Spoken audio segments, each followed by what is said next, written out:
Hello again, YouTube. And today I'll be showing my small collection of books about the psychedelic rock era, starting with the very first known written copy, the Acid Trip Complete Guide to Psychedelic Music, written by compiled by Vernon Johnson. And this is actually the first book that is specifically about this particular subgenre. As I would say, it says on this, what social and political factors helped create the hippie culture of the late 60s? How influential was LSD on psychedelic music? What has been psychedelia's long-term influence on popular music? Why was the west coast of the USA the center and catalyst of psychedelia? How did the hippie psychedelic rock bands differ from the psychedelic punk bands in their music and expectations? Has psychedelia a future in the 80s? This was actually released in the 1980s. Well, check on the year. Find out in the Acid Trip, which also contains discographies, musicals, analyses of some 200 bands and is illustrated throughout over 250 LP cover reproductions and photographs. This was probably, yeah, this was published in 1984, decades after psychedelic movement happened. Psychedelia came to be, and includes the introduction and 5 different parts, or 6. There's part 1, the San Francisco sound, including AZ of bands. Part 2, the West Coast Revolution, the folk rock music movement, blues rock and heavy rock bands, the Southern Californian psychedelic punk bands. Part 3, the psychedelic scene in Texas. Part 4, the development of psychedelic experimental music throughout the rest of the USA. Part 5, in the psychedelia, easy and English underground bands. Postscript and Postscript, Psychedelia Reborn. This primarily this was the first book to cover some of the major bands of that particular era, and also some lesser known, also the lesser known bands that were active during the time. So if you still find a copy of this, I would recommend you pick it up. You can get it as cheaply as possible, as you possibly can. Okay. Next one, Jerry Lucky's Psychedelic Rock Files. Sec- this is the premise of this particular book. The psychedelic 60s was all about experimenting. The clothes, the lifestyles, the attitudes, and most certainly the music. The 60s changed the way we heard and saw everything in the world. Music historian Jerry Lucky takes you on a mind-blowing journey into the 60s and explores the origins of the psychedelic rock genre. It's an intriguing book, look back at all aspects of the counterculture to create a definitive guide to the era with the psychedelic rock files. What was it about psychedelic music in the 60s that was different from what had gone before? And what was it about psychedelic music that changed the music industry for better, and as many would suggest, for worse?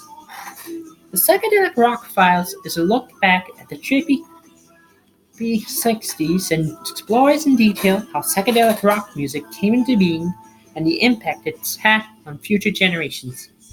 The book also establishes a workable definition for the psychedelic genre. No easy task given the wide spectrum of influences allowed.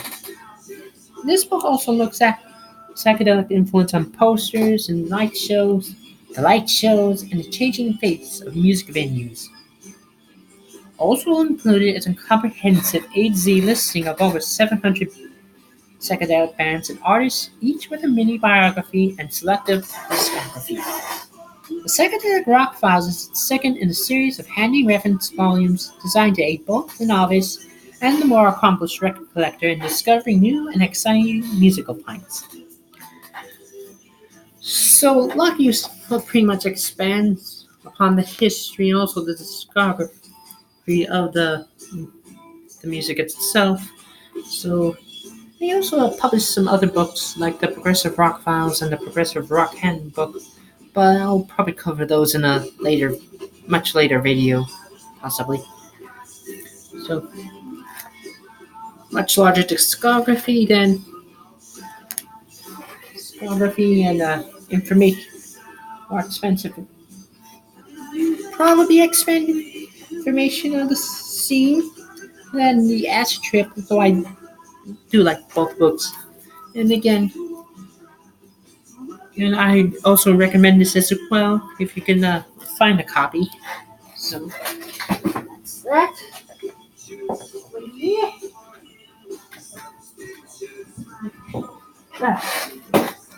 Last is Space Days. And this is mostly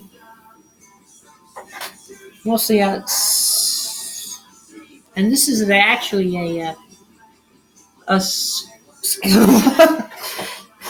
I'm fumbling.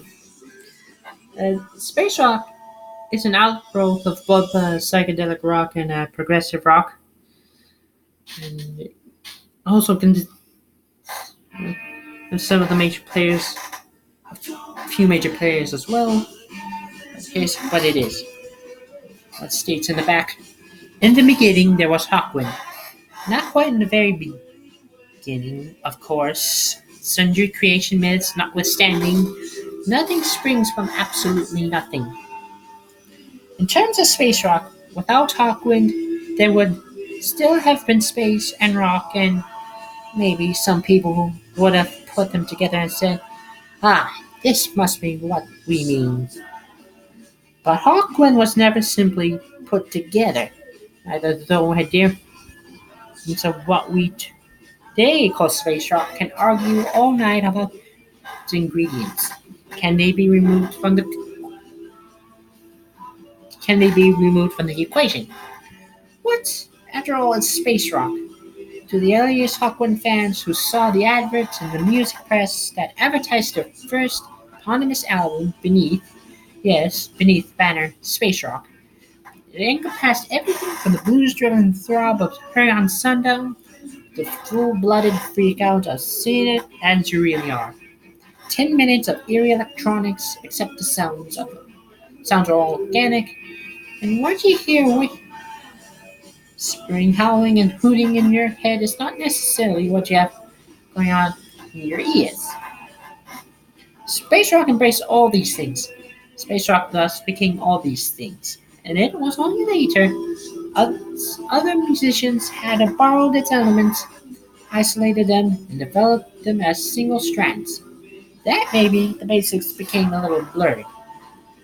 This book is a story of that blurring. So yeah, the history of space rock is not always so clear here, but it's very interesting music indeed. So, and I also recommend this as well. Okay, and that's about it. I'll be uh, I'll be leaving a link to my last video, and I'll be seeing you some other time. Okay.